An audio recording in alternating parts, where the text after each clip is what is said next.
We praise God. Hallelujah. Hallelujah.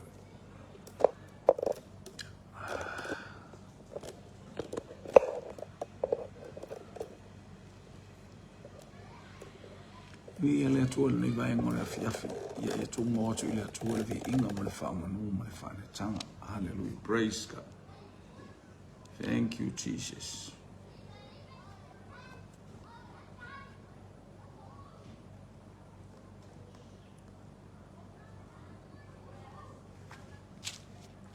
Sio tatu tatalo.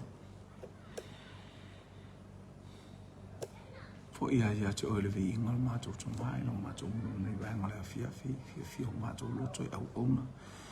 E mwala au ilo suafa fa ne ele suafa ma walu ma le tu le tu ma le tu le alo le tu le nganga pai. E ma walu ma oe sili ese oe o fo fungi oe. Le tu le tu ma le tu le alo le tu le nganga pai. Fantastic mai so mai. Ye watu me ma tu te free e lo vi inga le tu le tu ma le tu le alo le tu le nganga pai. Tatu mala wo fi le vai ole afiafi. Ona o Yesu, amen e ma ameni. Ia whatara whatu iso tātou ai ngale suafa manu mā lo to lo te lo tātou wale o Yesu ke riso. Le suafa whai on tātou whetapa iai ma tātou. Mā futa ili nei vai ngale afiafi, mā lo whaftaile, on sai whaftai fo i ile. Ngā luengam tiuti on whaifa o whianga iai mai. O nisi fo i lo anga i mai lungo ala. Ia o nisi fo i lo anga i atu ile. Ngā luengam. Isfo ia o loo pe o mātou o tumutumu wan mātou kalesi au ia ina I polo kalame o loo whaatino ili afia a mata mai alta e ao o le vai aso atoa nei e le whamano lua tueni inteimi ua whale tonu atu tātou au nanga ia tātou polo kalame e whamano lua tua le tātou a inga ne ia ise mea misi o le vai aso ia o loo whaia sina pisa o le wha aia tua ia ta mai se amno mata mo fie ia e whaatupu ai fo i le whiawa le atu. Mi ele li o lau te li ane ron tau pui iwa ron whai upu e se fulu ma le tolu. Ha le rua tangata whaele le len wha na whaapula ina o mata o le tau wasu. Le ana fisili ai pe mata o ai anga sala a le ala ua iloa. Se I whaile ngā luenga le atua se ia whaailoa ai ngā luenga le atua. Lai o ulima mo tātou ulima. Te le atangata na I o tātou tafutafana ola mai ai ele alu se lotu e ola mai ae wha pa ele o langa na tati e iu taftafa le au le atua o oe la e whaatali mai ona ia whai ai ina ia whaali ai le mana ma wa venga o le atua I iou lima ma o tātou lima haleluia ua tu ina mai atai tātou le pule ma le mana tātou wo ma ia tātou ngā lulue manu o ao a po e tātou te le mwhai o na toe ngā lulue o le winga lea o le po o mai le hotia o le alkai meki ko le alau mea le koe whai a kua le mankaku ka whao le pe o le wataita ina ua umana muli mau le tamanoa ia te ia haleluia o lona o langa sa o la eo io e wana I loa le lei o ia o le tawaso nei ua whaapupula se mea matautia I lona o langa lepa na fia pupula lepa na aisi al nei wa ai le lalo langi ma mea tumu ai ma tangata whaasasa lapa o langa o tangata le lei o tangata whaale tonu tangata ai leu vai ele tau waso leu vai on tua oi ala I wa pulu nau mai pe whape fea tau I ai haleluia nea pulu nau tele tangata la e pulu nau mai a te oina ua whaia ele atua mele leilo walang ia haleluia. Walato uta itai le tawaso I le au forsaio. O le sapati fo ina whai ai e ia le pala. Ma whapapula ina ai ona mata. Ona to e fesiri lea o le au forsaio ia te ia. Pe ua whape fea ona ai o ia. Ona to e fesiri lea o le au forsaio ia te ia. Pe ua whape fea ona ai o ia. Ele winga lea mai se la ole au ka mai pe o ka mama mafa ia le mai malola ko mama mafa ia ai le ma faina la to fa pula ele ma faina la to fa ia nga lu o le fa kwa fesili o ka ala wala to lo ina le ai asta nga to o ia yu tai le taimi le o ia le misiona Yesu pauale o le fesili ma fesili o le telefo ile na o le polonga o lato mafofau faso mo tafi haleluya ono toe fesili atu le o le forseio ia tia pe wo fa pe fe ono ayo mata wo fa pe mai o ia te ilato na tu mai ele na tu mai e ia le palapala yo mata wa muluina o le nei ua over ai ona faia ne leo isi o le au forseio ele mai le atua le nei tangata awa wale tausi e ia le sapati o kase me o fala vela vela usava linga a haleluya o lo wola fa pa ia ina na sapati ele pa ia lo wola nga ya soyono Samoa lo ainga le ainga o keriso fa pa ia o ia so uma Fama ia pa ia o tou au ai pa ia Yehova le atu. Ele pa ia Yehova i se aso e tasi. Ele pa ia Yehova lo tato watua i ni aso se tolu. Ele pa ia Yehova i ni aso se lima pesi faa. E pa ia Yehova i aso umalaba. E ao na faa pa ia ina i tato. Oa mai oi. Oa mai whano. Whaiate. E vai va venga e whamai le mai le atua tangata lea. O le langona whaele le se i tau ave ese atua i o lato langona mataua. Meo le mataua. Ma o lato tangata ti ngā i le mea moni. Ti ngā ina ua vai atu a tupu mai le mea moni a ele o ola i se mea moni i lato ma nei alau so i fua ma e ola i le mea moni. Ta ola i le mea moni, ta ola i le upu moni na e le ti ngā i lea. Le ua vai atu a saule tangata, ua whapupula e tangata o na mata. E le whaia e seisi a seisi ngā ruenga i lalo le la. Only the authority from God, you can do that. Na o le pule lava mai le atu e whain tatou whaia ia mea. Ua tu ina mai ate i tatou, e ke riso i Yesu. Fatonu i tātou tu ina atu atu tau le pule ma le mana. Talia le nganga pa ia. Ina ia whawhaingo fia ono tau ngā lulu e whawhaingo fia ono tau talitonu whawhaingo fia me uma ea. Tangata ia e langa lātou te le talia Yesu. Lātou te le talia le tala i ngā Yesu. E le mawhaifoi ono lātou maua le whaamanuianga le nganga pa ia. E na o le lātou mataua. Malo lato whawhia tau, whaimisa, io e aisea, leanga ua lewa na ngā lulue le i whapea la vase o langa o so lato. Tele tangata ua ngā lulue. Hallelujah. Mafu angana e leina ita lis tangata. Ona uwa ai atu, ese fo ile alu o le tala inga. Ese lewa ai atunga le whao ngā ina. Io se mea matua tātou whaftaia ile atua. Hallelujah. O tangata ia e whapea o lātou wolanga. E manatu a lātou ia o lātou. E ta tauna whaia la ngā ruenga le. Ia o nisi whamai wa lewa na uma la ngā ruenga na uma ia Yesu, uma le whaamarolonga. Ha mea tātou te whaamaroloa. Aunga fwoi ngā ruenga le whaamarolo mai o le mātou hainga. Whaamarolo mai o le ekalesia. Whamarolo ia te ilatou o e sulu mai. Ioi. O ai tu ai ngā mai ese. Tātou te le o sa tātou whamarolo. Ai ona ua tātou wole atu i le ana le whamarolo. Mo tātou talia le ui mai ai le whamarolo. Ua fua ina mo i tātou wole atu fua ina mai. Sa ili atu maua e outou. Toi atu. E tō ina mai lea mo au mo oe maso se tasi e whātua i lea tō. Palongo, ona whaiane lea o isi o le au wharaseio, e le mai lea tua le nei tangata, awa ua le tausi e ia le sāpati, mara kau singo le sāpati, mai e le mai lea tua. Hallelujah. Whai melita la kolose i lon tā upu e lua, anora whai upu e sifuru ma le ono, aua ne i whaamasino atu se tasi a te outou i le sāpati. Le angora tangata lea tātou te tāpua ai. O le tangata lea tātou te vivi ai, o ia lea o le ao le sapati. O ia o le master, o le alii lea o le sapati. Amen. E ala launa o lātou whapena. Hallelujah. Praise God. Ona lātou te le ava ia Yesu.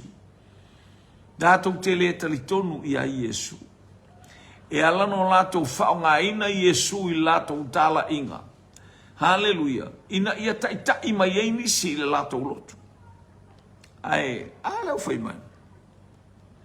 Ele mai le atua nei tangata ona ele ava le sapati. U whapea isi, pe mawhai whapea whea e se tangata anga sala ona whai mawhai. Whai ni whai longa whapena. Ia leo. Leo a fesili pe whai whapea ai. Al fesili o ai lato o tangata. Luna mila lalau te ilo tangata anga sala ele mawhaina. La o lato mauti noa o lato o tangata anga sala. Au wharasai o i kaka ia fesili. O lato o tangata anga sala ele mawhaina whaini whailonga whapea. Nofo ai pea malou tangata anga sala. Nofo ai pea malou talitonunga. Ele mawhaia e tātou. Awa uma ona tuuina mai mea. Uma ia te i tātou. We can do it. Just move forward. Hallelujah. Mention the name of Jesus. Whaailoa tau le suafa o Iesu Keriso. Hallelujah. Ma ave ile atua le vi inga ona o mea uma wa ia saunia mo i tātou. Vi ileli. Praise God. Hallelujah. O lea ua vaelua ina ai i lātou ona toe whapea atu lea o i lātou i le tau aso. Pe se asau upu i ate ia. Awa ua whapula ina e ia i au mata. O la sau wilo, o lea la sau la ngonga ia oe ngara ka waso wale sa e ka waso ale ua le upu pula au maka. Ua whapea mai o ia o le perofeta lava ia. Kau ngā. Oi lo maka. Oka ua owi loa o le perofeta lava o ia. Vi ia le ali. Praise God. Ai le itali tonu i utaia o ia sa ta waso. Ma ua va ais se ia bala awina e ila tou o matua o lena whapupula ina o na mata. Sa ili awala. Se isu e ia se mea e whaele ma whai e sa ele tino na whaaleanga se mea leanganga. Ele ma whai ele tino na o leanganga na te ave se ina la ngona o le tino. Nanga e whaamasino ele tino ma leanganga. Leanganga ele tino ma leanganga. Ele e whaamawhaina whaamasinoa. Ele tino o leanganga. Ona lātou wala awina i lātou o mātua o lena whaapula ina o na mata. Ona lātou visili atu lea i ate i la ua. Na whapewhea, po la, ma whape atu, o la o lua tamale nei. Ia makau leo le skaini whapaua whaelele whapea o whaifi au le ua i a. Ka alo whainga i ka ngaka. Le ua kuai fisili whapea nga fisili whapea nga kako. Ele lo pole ale kuai nga. Io e wal tangata la whaali mailo lātou whawhia i loa mono lātou whawhia si. Talowa e lau sunga le whawhia ngai ngā o le New Testament. Lau sunga le whawhia ngai si vi ia le li. Whamuni atu le atua e langa e mai o le. Lau sunga vi ia le li. Pisi la ititi a le vai aso atol nei si uso. Ia ai mau ala vale amanoa le tau foi tuai. Hallelujah ina ia i whamanu yanga le atua e le upu le li.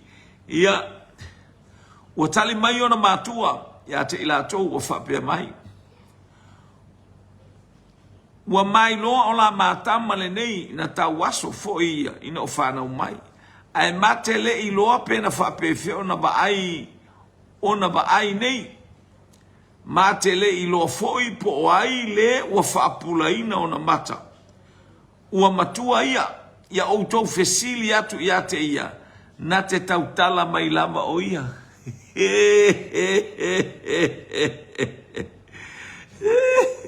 Ia le ua oso asu e matua. Ia la ua mu mai o. Io makua ar kama la kou ia. Ara makama. Io e wale. Ole makama. Ai ua makua ar kama la kou io aka mai e whailanga ka asusu watu e tala no iai. Ni te umafa ia tua se tala asise. Ua whapea ona whai atu ona matua. Awa ele awa ua la fefefe ia yuta ia ele o mai kau fa fefe kanga wa le tu le pe o mai fa fefe e ele tu langa na sa ne tu atu le man mo sang soli le pe le man malo la ko ku a le winga le o lista ngata e tapua i le manu man o lista ngata le e va ai le manu manu ke le mo ame ai le ai mangi ese vai kanga kai o le pule le manu man e kau fe kuri mai ma ba ai kanga kai ai le ai mase mea o whaia i le malu tele le tangata mamai. Tele le tangata fia ola lai ai le ai masisi. Vi ia le li. Vi ia le atua. Ana ia le upua le atua tātou te whasoa ai ma tātou tilo iai. Hallelujah. I le mata utia ma le ofongia o le atua. O whapea ona whai atu ona mātua awa ua lafi fefe ia iuta ia awa foi wai ule filifili ngā iuta ia a whai e tautala e ta ua e se tasi o le ke riso o ia ona tu lia ai lea o ia i le sunako vai. Ke ka ua aloa o le ke riso i Yesu. Sa o inga e koe o le manumar. He vai le mea e nau tagata e tau vae o e o le balbal e o le loko ale ke le loko le anga a se vai le loto tangata e se le palapala la ua lato i loa e le o se Yesu o alu whaalilo lilo le whainga o se mea tua whai whaali mea uma ai se alanga le whea uma i le atua i le nana e ta ue whaali i lumo o tangata ina ia whesini mai fo i tangata i ate oe. E le nana ale whea ua le atu. Tātou te o ma le mauti noa, tātou te o ma le talitonu. Tau tala i mea uma o hafo i mea whai mai e tangata i ate i tātou. Io tātou tutu i le manu malo le atu o ma le ono sa i tele o le ali. O le mea lena whapea tua i ona matua, ua matua ia. Ia o tau fesili ia te ia. Nā ua i loa le leia e lako, ele se mea la kali mai fua matua ele o matua na wha malo loa. Ele iwa ai ia i matua ele i tali malo fo i matua ia Yesu na alpa wale tau atu Yesu wha malo loa tangata. Ona lato uto e wala aule i tangata sa tau aso o whapea atu ia te ia. A watu ia, le vi inga ili atua, ua mato iloa o le tangata ngasala le nā. E wha maroro, e wha long moi, ame le vi inga ili atua, la le winga o le amea. Ame le vi inga ili atua, lang mako ke loko le anga le kakar. Hallelujah. Ala lau te lo, ame le vi inga ili atua. Wha manu le atua. Hallelujah. Ai sau ma siu. E tele yo mea e fai siu al nei vai te mi a. Tele yo mea ua fai siu. O le tala e fai au so mai ma siu. Ua matou i loa o le tangata nga sala lena. Hallelujah. Hallelujah. Mor tangata nga sala. E ame lale vi inga ile atua no nga alwe nga fai ai fa mai o tangata nga sa. Pray ona tali mai lea ai lea o ia u fapea mai. O te lei loa pese tangata nga sala o ia. O le mea e tasi ua owi loa o a ule tau aso. Ua ova aine.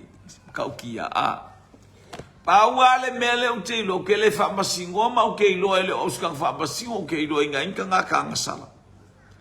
Pawal me wo uloa, I was blind, totally blind, but now I can see.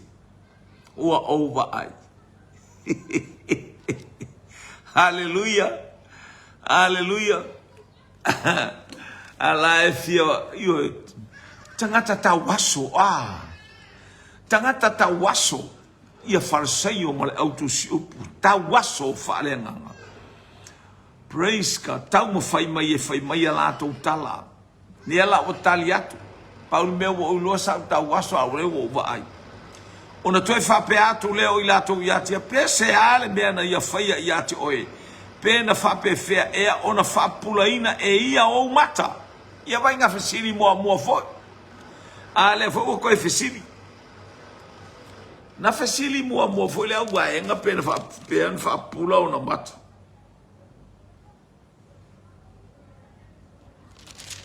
Amini.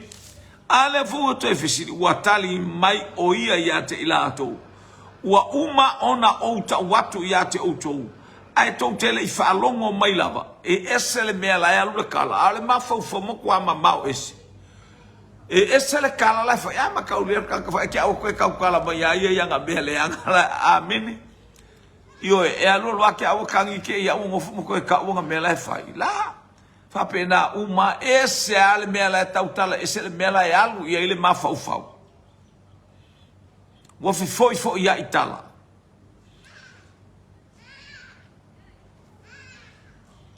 Lea wa uma na uta watu ia te auto. Ai tau te le fa longo mai lava. Pese ale mea tau te toe fesili fa. Tau te toe fia. Pese ale mea tau te toe fia. Whaalongo mai ai. Tau te mana nao ea ia whai o tau mona so. Ia ua kongi no le maka o gai wharasaio e ai. Ele mai. Tau te mana o e whai o tau mona so. Ko whai mai e ko ua whisi. Vai ani ko temo e se re kamalele. Mangu angai loa manua whai atu iai. Ko ua ai o ia ko ia ni ko temo. Kua mangingo ni ko temo wa ba ai whailonga o tilo. Ngā kou ke ngofo ma ni ko temo FCC a ni ko temo po ani melele ta watu e au tau whaia. Tau te maua ai le langi ma le ola e whawawau. Kai no pra mea kou ke FCC mai ia ke a uari. Pese ale mea tau te toi fia whalongo mai ai. Tau te mana nao ia whai o tau monaso. Amene. Amene. Wa si lunga ale kala. Aisia. Le nga olo nga lue le nganga o le atua. Ele poto le tangata wa fai ia ile vavenga ele atua. Wa fa pupula ele atua ona mata. Wa ia ile poto o fa le nganga. Ele o se poto na ongai. A o le poto wana iloa tautala wana iloa tali vai skamai kale vai le kale le kangaka. Ai sa ko foi mai mo foi o oso me mare fa punga na tongi to ai peve belo to ai nai to ina. E a ko ke manga e fai o ko mo ngaso. Ona upule anga leo ila to iate ia wo fa pe atu o oe lo na so. Ia leo fia fusu le ma.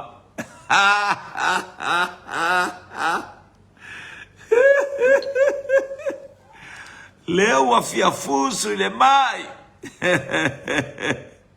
Hallelujah. O oilo na so. Ai matou nei o so o mose i matou. O so o mose i matou. Ia leli. Praise God. Wa matou loa na fetalai mai le atua ia mose a ole natangata. Matou te lei loa pe mai fea ia. E whaalonga tu e tantala noa mai il tuspa. Ia ma tantala noa mai il mata upo le atua o le atali ma le alo o le atua.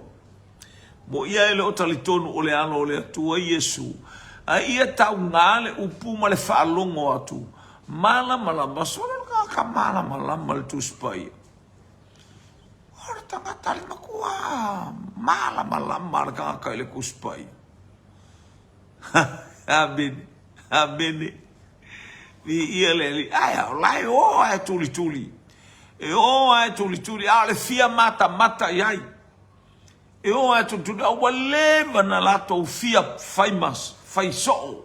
mo leva na lato fia muli alanga ele muli Yesu ma amen konginga fa pela o le mana ia fai ala to toninga fai lato pela we lato fusiua ma me fa pela so se me o ai fa pena tingana ba tu le bebela o le aso e fai ale pela we alo tingana ba tu e me fai e pa langi o me mala ko kala le fai pela we ona o le taimi o la to tau o mai lai nei lai masani ala to ia tato lo ina e fo i se va inga mo i tato la to ina ia ona i mai o le bebela o le haleluia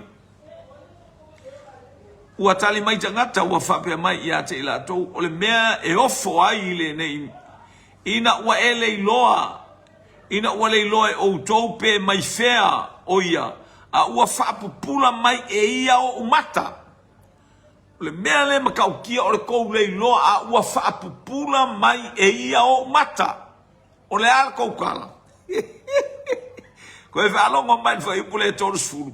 Ua tali mai le tangata ua whapea mai ia te ila tōru kanka mai.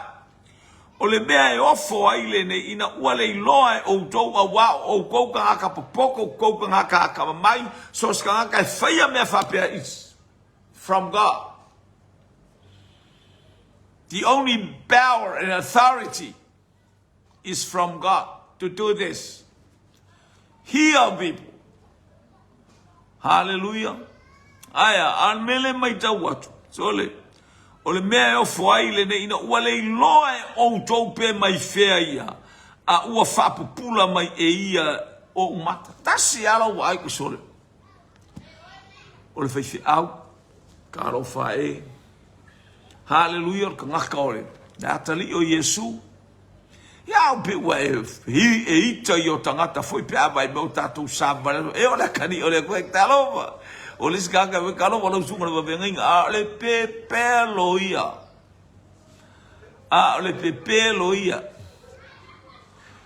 Ele ase bete o ngara e ba lor so i fua. Aya, a wa tato i loa abe au tato loto vivi i le atumu ta mafa atonu nei tangata mo lato wolanga. Fai mo lato wolanga tau suai. Bia leli. E lei whaalongo lava talu mai le vambau o na whaapupulaina e se tasi o mata o le na whanau mai o tau waso. Na whaaila ia. Kaukala ka malo el makaukia mai kalu ngo whaalongo wolo kalu mai le vambau ngo wola o kau waso wape oi. Pongi sa i ala whapea. Ke lei whaalongo fo iskangaka o whaapupulaina ni mata o sta. Ale o tatonu to malo.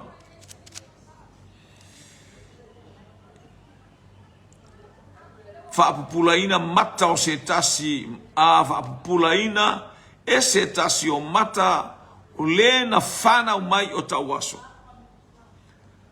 Ana le mai le atua le nā tangata, nate le mawhaia se mea e tasi o na whai. Loa le ia ka ngaka kau, aso marka ka ma. Aya, o le tutu malu e lue ai i le au whainga luenga le atua. Le tutu malu e lue ai i le au farsaio. Hallelujah, isa maleita ita ina walato le mafai e leo mafai na lato fatino ina mea uma o fai e Yesu. Ai le iwa ai ia Yesu o lato se a onga. E le iwa ai se fale a onga o ai o a onga ai se Yesu. Ia leli. Walato taliatu wa fapeatu ia te ia wa fanau mai oe ua tumu i le angasala. E te awa o mai ea ia te imatou. E musu e se akse ka ngaka wa pe alako wa ako alako wa. E musu e tautalatu, rau tautalatu tangata anga sala o watali tonu. Wa tato uma o tangata anga sala aya. Ua to e whanau fo wina o tato wolanga, o tato waba ai i le lei ma le sili ese o le atua. Ia fo i le atua le vi inga. Fo i le atua le wha manu ma le wha netanga. E le lei le atua, e sili ese le atua. Whaalongo, e te aoa o mai ea ia te imatou. O na lātou tu lia lea o ia i tua. Kisole. E mana ia ta pena i o i turi o stangata a ia leli pa wale me ia e nofo ma e vava iatu i leli. Haleluya isa wa uma wo okar ke leo le kala inga le mai a. Ele ngata intala ile mai a te ia lava ta la ile mai ona tua oi. Haleluya wa ona tua oi avel au farsaio ale o mai tangata loloto tangata uso Yesu. Oka tangata nei leana fa mai Yesu. Haleluya ila tau na mua mai o fao mea ila tau mafasioti tangata. O whaafonga Yesu wala tau turia o ia i tua. O ia silafia o ia. Ona whaapea atu lea ia te ia. Po ua e tali tonu i lea lii o lea tua. I lea tali i o lea tua. Ua tali mai o ia o whaapea mai. Lea lii e. Oi ea o ia. Ina ia o tali tonu ia te ia. Ua ia lea. Leo kau mai Yesu. Leo koe ala ia te Yesu. Ina e wha malosia. Lana tau tinonga, ia malana tau tala, o lana moli mau, o lana whaasoa. Malana la unga iso se mea e whamanuia i eile atua. Haleluya, o whetala iatu Yesu ia te ia, ua eva ai ia te ia. O ia fo ile nei, ua tau tala i maoe. Ia leo kaukala ia Yesu le wala oi sure. Kangaka la lea lenga. Whapula umata. Ona whapea mai lea o ia leli ie ua outa tonu lava. Ona ifo lea o ia te ia. Tile mana ia a. Ua iloa wabenga o lea tua ifo atu i lea tua. Fo i lea tua le vi inga. E whamanuia o lea tua. Tele manuia o lea tua i wabenga. E tu e lea tua wabenga i o lima. Tu ele o tua le ita i tangata ona o oe aisea a o oe sa sapa solo le olanga a o ta ua sa maku a mafu mafanga o kaolanga aya ina ua ngā ua i ma le loto lafa mai tuspa ia a e fo i mai o te whaata ape ina o tau i mea o tau loto e o iai manu o tau te ta ape iai mātua tau te fia i fo iai o tupua tau te ai a fo i mai le tangata toi fo i mai ia te u malona loto. Alu se teimi se vai tau e sau.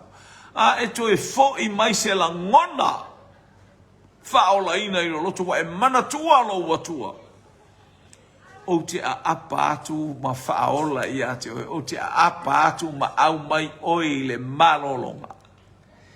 Vi ia le ali se le mana ia a. Praise God.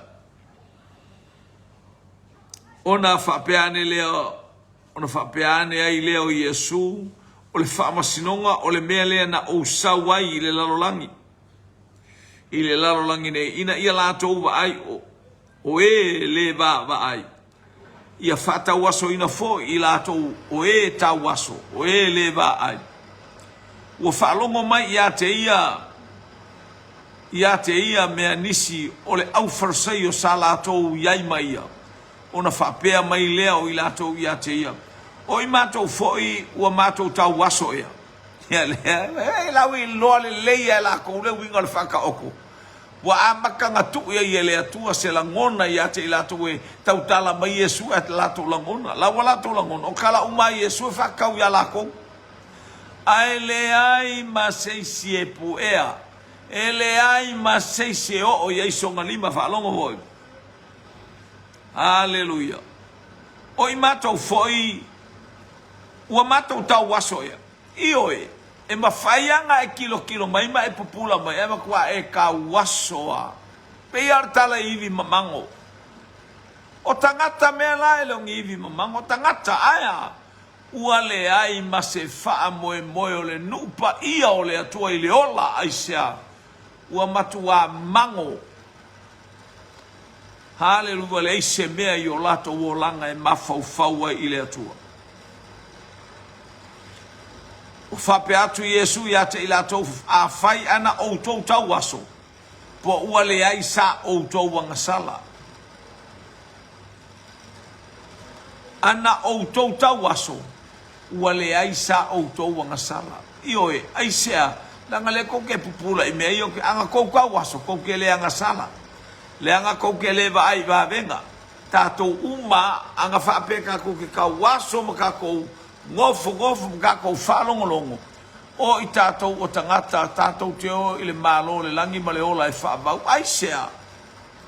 Tato tele o iloa me ia faia. Tato tele o iloa me ia e ba venga e faia Yesu. A fai ana outou tau waso. Po ua le aisa outou wanga sala. Lea, le aisa anga sala aisa.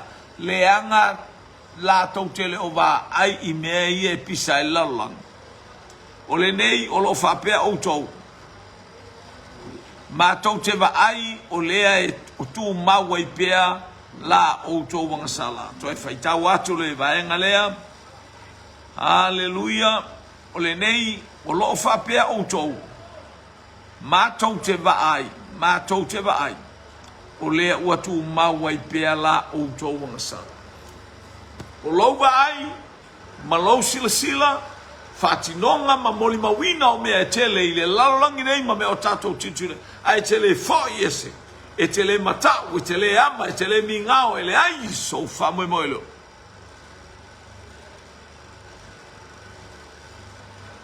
Ele. Hallelujah. Ona whatever ai ia mea uma. Praise God. E ana e tau waso. E whamonu viele atua ia teo. Talo wat Sarah. Preta viele li. Whamonu ia tu le tua. Anga leile atua ia te oil nei afiafi. Whaftai le awai melo sunga le whafia ngainga. Hallelujah, el ngata leo fal tuol vai fiawa il fo ila to e tawan el nei fa malosi. Ia fa monia dalo breta. Hallelujah, ia ba nei na apa bai me faola a se nganga u vai maleiloa. Fa tai vi ia le tua a tato tawaso. Ta talana a Yesu. E manu e tau te le anga sala. Wai le anga sala. Le anga tato te le ulo inga mea o le lalolangi le lolo sua malie fa le lalolangi. Aya, au whaftai le atua tapuni la tātou wai. Whamena tātou. Tapuni le tātou. E un tātou tilo atu I meo lalolangi. Ia, tātou te tīngā. Tangata e tīngā I le tino. Whamai tus pa ia tusi a kolose. A Peteru. Ua tu ue ia le anga sala. E alan tātou tīngā le anga o mesa e soifua ma o wolai.